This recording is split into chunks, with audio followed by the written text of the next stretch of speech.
Action Bollywood music में आप सबका एक बार फिर से बहुत बहुत स्वागत है।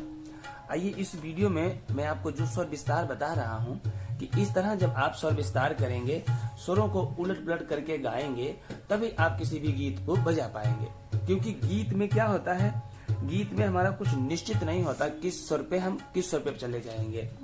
मान के चलो हम गा पे हैं, गा से अचानक हमें धा पे जाना पड़ जाए, गा से पा पे जाना पड़ जाए, या गा से पीछे के धा पे या नी पे रे पे कहीं भी हमें जाना पड़ सकता है।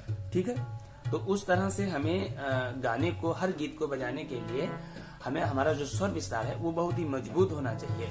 और स्वर विस्तार किस तरह करना चाहिए ये बहुत मायने रखता है। हम लोग जो YouTube पे बहुत सारे लोग वीडियो देखते हैं, वो अपनी मर्जी से लगे रहते हैं, जो भी उन्हें अच्छा लगता है वो करते रहते हैं। लेकिन स्वर विस्तार करने का एक तरीका होता है, और वो तरीके से जब हम धीरे धीरे स्वर विस्तार करते हैं तभी हमें स्वरों का अच्छा नॉलेज हो पाता है। ठीक है, तो ये मैं राग काफी में आपको थोड़ा स्वर विस्तार बता रहा हूँ किस तरह आप करेंगे। मैंने अभी जैसे ताल लगा करके किया है, ये 3 ताल है। ठीक है, तो शुरू में जब आप ताल के साथ करेंगे तो ताल के साथ इस तरह से स्वर विस्तार होगा नहीं। ठीक है, जैसे अभी हम उलट पलट करके हम कभी गा से पा पे चले गए, माँ से धा पे चले गए, ये आप शुरू में करेंगे तो बिल्कुल नहीं होगा। इसमें बहुत ही शुरू में लेकर के शुरू से चलना पड़ता है। पहले टचिंग के स्वर चलते हैं, फिर धीरे धीरे एक एक स्वर का हम गैप करते हैं, और धीरे धीरे जब हम आगे बढ़ते हैं तब हमारा स्वर विस्तार जो है अच्छे से हम स्वरों पे दौड़ पाते हैं। जितना अच्छा आप स्वरों पे दौड़ना सीख जाएंगे, जितनी अच्छी आपकी फिंगरिंग होगी, उतना ही बढ़िया आप किसी भी गाने को पकड़ पाएंगे और बजा पाएंगे। ठीक है, सब लोग टेक्निक ढूंढते रहते हैं कि ऐसी कोई टेक्निक मिल जाए जिससे हम गीत बजा लें। गीत बजाना कोई बहुत बड़ी बात नहीं है, गीत आप बजा लेंगे, लेकिन आपकी प्रैक्टिस तो मजबूत होनी चाहिए। हम ये हारमोनियम के जो रीड है, इन पे हम गीत ढूंढना चाहते हैं, और वो पूरा गीत है इन्हीं रीडों में। लेकिन हम ढूंढ तो जब भी पाएंगे जब हर रीड का हमें नॉलेज होगा। गा से कभी हम पा पे जाए तो हमारा स्वर ना बिगड़े। गा पा, जैसे गा के बाद में गा पा, और कभी हमने गा को के पा पे गए और हमारी आवाज नीचे रह गई, गा पा ऐसे रह गया, तो हमारा स्वर बिगड़ जाएगा।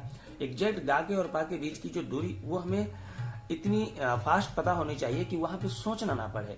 हम जब कोई गीत बजाते हैं और प्रॉपर गीत बजाते हैं ताल में, तो वहां सोचने का मौका नहीं होता कि हम कुछ खड़े होकर के सोच लें कि अगला पा क्या है और ये अगला स्वर कहाँ पे होगा। अगर उतना सोचेंगे तब तो फिर निकल जाएगा सब कुछ मामला।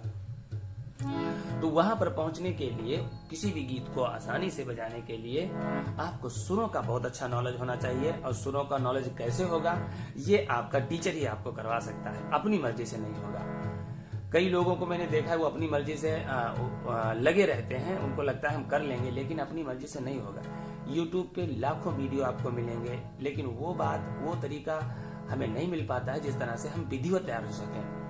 अच्छा, YouTube पे वीडियो तो बहुत है, और बहुत वीडियो से हमारी तैयारी भी हो सकती है, लेकिन सर्कुलेशन में कुछ नहीं है कि आप एक के बाद, इसके बाद हमें क्या करना, इसके बाद हमें क्या करना, वो कुछ आपके पास होता नहीं है। आपको जो वीडियो अच्छा लगता है आप उसी को बजाने लगते हैं, जिसके कारण हमारा किसी भी चीज में मन नहीं लगता और कोई भी तैयारी नहीं हो पाती।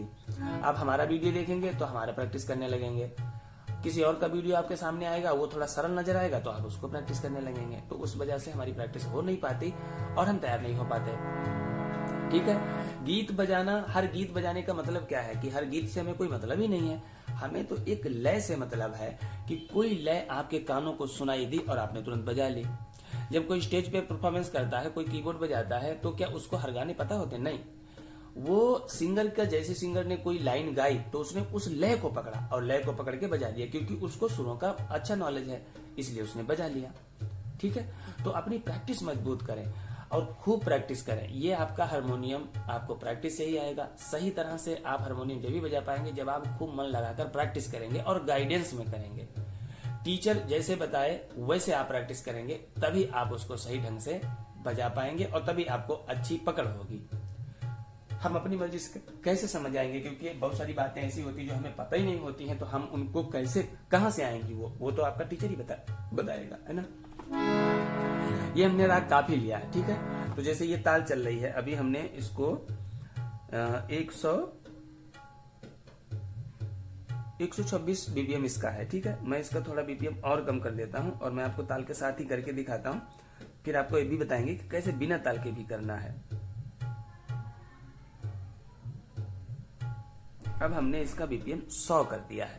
ठीक है, तो जैसे आपके पास कोई राग है या कुछ भी है और आपको उसमें स्वर विस्तार दिया गया। अच्छा, दूसरी बात, स्वर विस्तार कई बार क्या होता है ना, स्वर विस्तार में हमको बड़ा कंफ्यूजन होता है। हमारा टीचर हमको स्वर विस्तार देता है, उसमें वादी, संवादी, उसके न्यास के स्वर, ये सब बातें हमको बताई जाती हैं और हम उनमें भ्रम में पड़ जाते हैं कि वादी का भी हमें ध्यान रखना, संवादी का भी ध्यान रखना। शुरू में आपको किसी भी चीज का ध्यान नहीं रखना, ये आप ध्यान रखिए। आप ये देखिए कि हमारी स्वरों पे पकड़ कितनी हो रही है और हमारी स्पीड कितनी बढ़ रही है।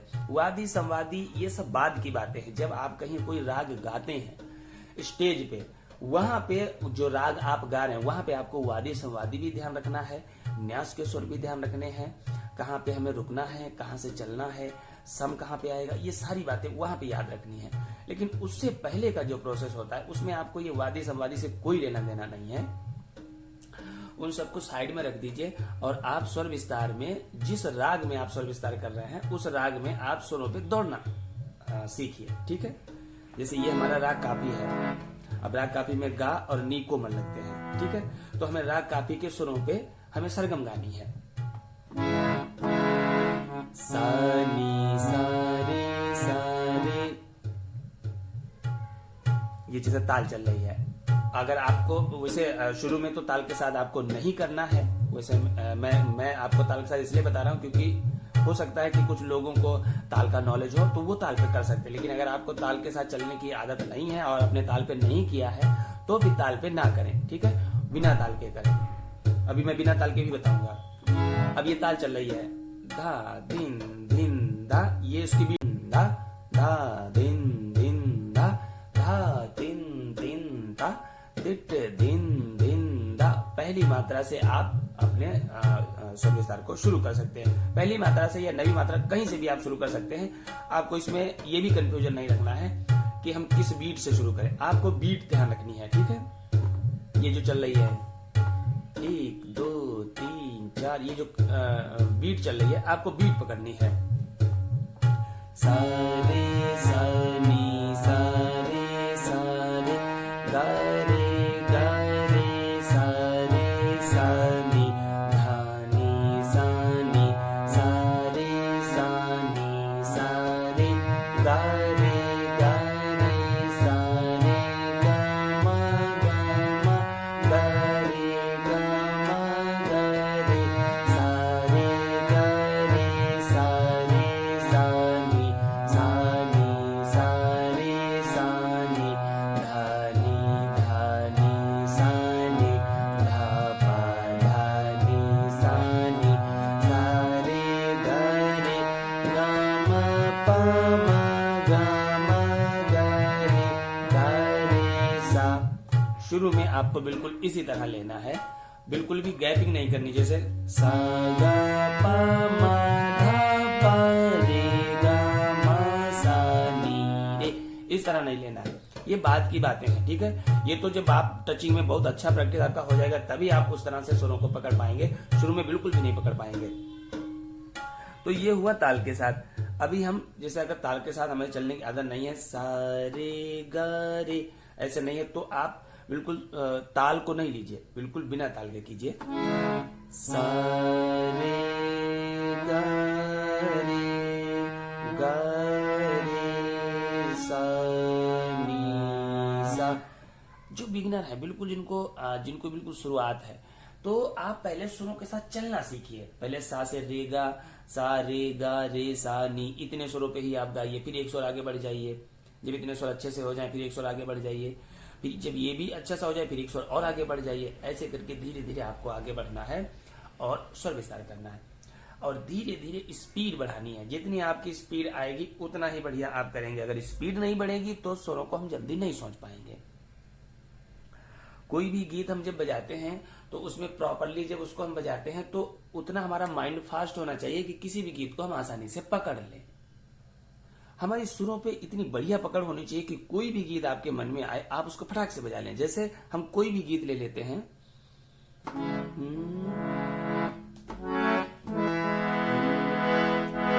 ये दिल और उनकी निगाहों के साए, ये दिल और उनकी निगाहों के साए, ये दिल और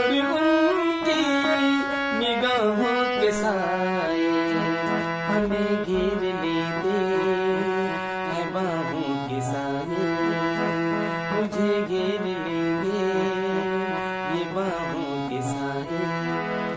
अब देखिए जैसे हमने शुरुआत में हमारा ईसाई आया, ये दिल और उनकी निगाहों के साए। अगली लाइन, ये दिल और उनकी।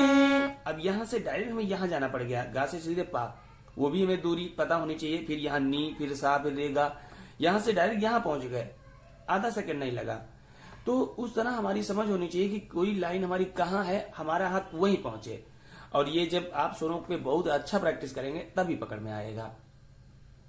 यूट्यूब पे तो लोग बता रहे हैं कि एक अलंकार कर लेने से आप दुनिया का कोई भी गाना बजा लेंगे। मैं कहता हूं एक अलंकार नहीं, आप 100 अलंकार कर लीजिए और फिर भी गाना बजा कर दिखा दीजिए। जो लोग ऐसा बोलते हैं उनको ये बोला जाए कि चलिए, वो तो खैर उन्होंने सीखा है, लेकिन वो दुनिया को मूर्ख बनाने के लिए उनका हाल ये है कि वो वीडियो पे ऐसा इसलिए लिखते हैं ताकि कोई ऐसा, जैसे जो व्यक्ति टेक्निक ढूंढने के विचार में रहते हैं, वो जैसे उनका वीडियो देखते हैं, अरे ये कोई देखो टीचर आया है जो बता रहा है एक राग बजा लो तो कोई भी गीत निकाल लोगे, तो उसके वीडियो को तुरंत वो प्ले करते हैं।